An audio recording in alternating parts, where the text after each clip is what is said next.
ಜಮ್ಮುವಿನತ್ತ ಸಚಿವ ಸಂತೋಷ್ ಲಾಡ್ ಅವರು ತೆರಳುತ್ತಾ ಇದ್ದಾರೆ. ಬೆಂಗಳೂರಿನಿಂದ ಜಮ್ಮುಗೆ ಸಚಿವ ಸಂತೋಷ್ ಲಾಡ್ ತೆರಳೋರಿದ್ದಾರೆ. ಸಿಎಂ ಸಿದ್ದರಾಮಯ್ಯ ಅವರ ಸೂಚನೆ ಮೇರೆಗೆ ಸಂತೋಷ್ ಲಾಡ್ ಪ್ರಯಾಣವನ್ನ ಬೆಳೆಸಲಿದ್ದಾರೆ. ಕಾಶ್ಮೀರದ ಪಹಲ್ಗಾಮ್ನಲ್ಲಿ ಉಗ್ರರ ದಾಳಿ ಹಿನ್ನೆಲೆ ಜಮ್ಮುವಿನತ್ತ ಸಚಿವ ಸಂತೋಷ್ ಲಾಡ್ ಅವರು ಸಹ ತೆರಳುತ್ತಾ ಇದ್ದಾರೆ. ಸಿಎಂ ಸಿದ್ದರಾಮಯ್ಯ ಅವರ ಸೂಚನೆ ಮೇರೆಗೆ ಜಮ್ಮುಗೆ ಸಚಿವ ಸಂತೋಷ್ ಲಾಡ್ ಅವರು ಹೋಗ್ತಿದ್ದಾರೆ. ನಾವು ಈ ಸಂದರ್ಭದಲ್ಲಿ ರಾಜಕೀಯವಾಗಿ ಮಾತನಾಡಕ್ಕೆ ಹೋಗೋದಿಲ್ಲ. ಆದರೆ ಇದು ಎಷ್ಟು ಮಟ್ಟಿಗೆ ವಿರೋಧವಾಗಿ ಮಾತನಾಡಬೇಕು ಈ ಸಂದರ್ಭದಲ್ಲಿ ನಾನು ಮಾತನಾಡಕ್ಕೆ ಹೋಗೋದಿಲ್ಲ. ಮುಂದೆ ಬೇಕಿದ್ರೆ ಮಾತನಾಡ್ತೀನಿ.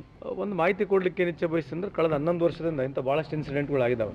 ಅವರಿಗೆ ಜಾಸ್ತಿ ಇದರ ಬಗ್ಗೆ ನೆಗೆಟಿವ್ ಪ್ರಚಾರ ಸಿಗೋದಿಲ್ಲ.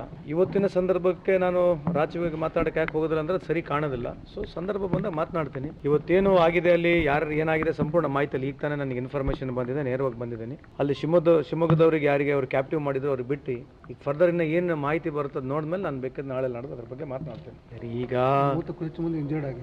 No, this is basically Pelgam terrorist attack ಆಗಿದೆ ಅಲ್ಲ, ಕರ್ನಾಟಕದವರು ಇದ್ದಾರೆ. I have to go, it's a very serious issue. Please brother, I request your kind good sir. Time ಮುಗಿತು, ದಯಮಾಡಿ ವ್ಯವಸ್ಥೆ ಮಾಡಿಕೊಡಿ. Please, thank you so much.